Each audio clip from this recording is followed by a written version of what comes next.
नमस्कार, news for nation देख रहे हैं आप। मैं हूं रश्मि श्रीवास्तव आपके साथ। नेता प्रतिपक्ष तेजस्वी यादव चुनाव आयोग पर दबाव बना रहे हैं और ये कहना है कांग्रेस के नेताओं का। अब आप जरा सोचिए, बिहार में महागठबंधन इस बार चुनाव जीतने का दावा कर रही है। कहा यह जा रहा है कि हम सभी एकजुट एक साथ हैं और साथ मिलकर चुनाव लड़ेंगे, लेकिन कई ऐसे मुद्दे हैं जिस पर महागठबंधन में ही टूट देखने को मिल रही है। अलग अलग दल का मत एक नहीं है और यही वजह है कि फिलहाल अब तेजस्वी यादव को सोचना और समझना होगा। जहां एक तरफ तेजस्वी यादव बिहार में मतदाता सूची के पुनर्निरीक्षण का विरोध कर रहे हैं, चुनाव बहिष्कार का संकेत तेजस्वी यादव ने दिया है, तो वहीं दूसरी तरफ अब कांग्रेस के नेता ये कह रहे हैं कि ये बयान तेजस्वी इसलिए दे रहे हैं ताकि चुनाव आयोग पर दबाव बनाया जा सके। इसको गलत संकेत इस बयान के ना लिए जाएं और ये कहना है कांग्रेस के नेताओं का।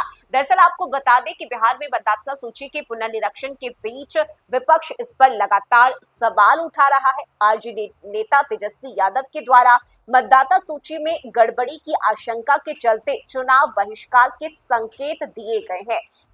ऐसे में कांग्रेस ने इस पर एआईसीसी हेडक्वार्टर में पत्रकारों से बात करते हुए कांग्रेस के बिहार प्रभारी कृष्णा अल्लावरू ने कहा कि इंडिया ब्लॉक के सभी सहयोगी इस मुद्दे पर विचार करेंगे, उसके बाद फैसला लिया जाएगा और हमारे लिए सभी विकल्प खुले हुए हैं। यानी कि चुनाव बहिष्कार के जो संकेत तेजस्वी यादव ने दिए हैं उस पर हमने अभी विचार नहीं किया है। इसके साथ ही जब कृष्णा अल्लावरू से पूछा गया कि क्या इससे मतदाताओं को भ्रम नहीं होगा, इसके जवाब में कृष्णा अल्लावरू ने कहा कि हम मतदाताओं को भ्रमित नहीं कर रहे, बल्कि उन्हें यह समझा रहे हैं कि उनका जनादेश चुराया जा रहा है।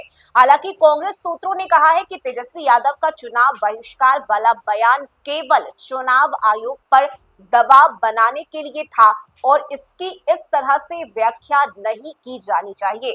इसके साथ ही देखिए कई नेता ये भी कह रहे हैं कि ऐसा लगता है कि चुनाव आयोग की पक्षपातपूर्ण कार्यशैली को लेकर तेजस्वी यादव को पीड़ा है। उन्होंने चुनाव ना लड़ने के विचार को खारिज किया।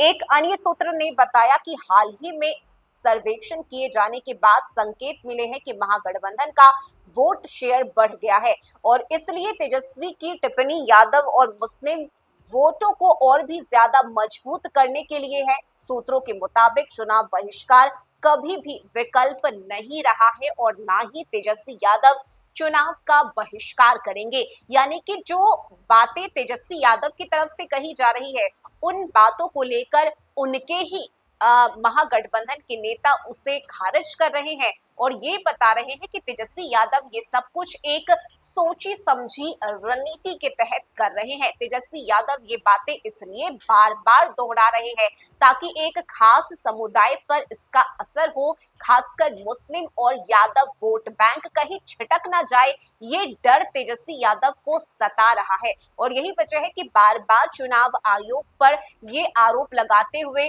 प्रेशर पॉलिटिक्स खेलने की कोशिश की जा रही है। साथ ही कांग्रेस नेता ने ये भी कहा है कि ऐसा कभी भी संभव नहीं होगा कि चुनाव का बहिष्कार किया जाए। अब जरा सोचिए कि जिन बातों को लेकर सत्ता के लोगों को जवाब देना चाहिए था, तेजस्वी यादव के बयान पर पलटवार करना चाहिए था, उसी बयान को लेकर अब तेजस्वी यादव के ही साथ वाले लोग यानी महागठबंधन के लोग ही तेजस्वी के बयान को खारिज कर रहे हैं और ये बता रहे हैं कि तेजस्वी यादव इस वक्त सिर्फ और सिर्फ प्रेशर पॉलिटिक्स खेल रहे हैं और चुनाव आयोग पर दबाव बनाने की कोशिश कर रहे हैं ताकि इसका फायदा विधानसभा चुनाव में महागठबंधन को मिल सके, तेजस्वी यादव को मिल सके। फिलहाल कांग्रेस के नेताओं की तरफ से जो प्रतिक्रिया सामने आई है उस पर अब राजद के नेता क्या कहते हैं ये देखना बड़ा ही दिलचस्प होगा। इस खबर में अभी के लिए बस इतना ही। न्यूज फॉर नेशन पर खबरों का सिलसिला जारी रहेगा।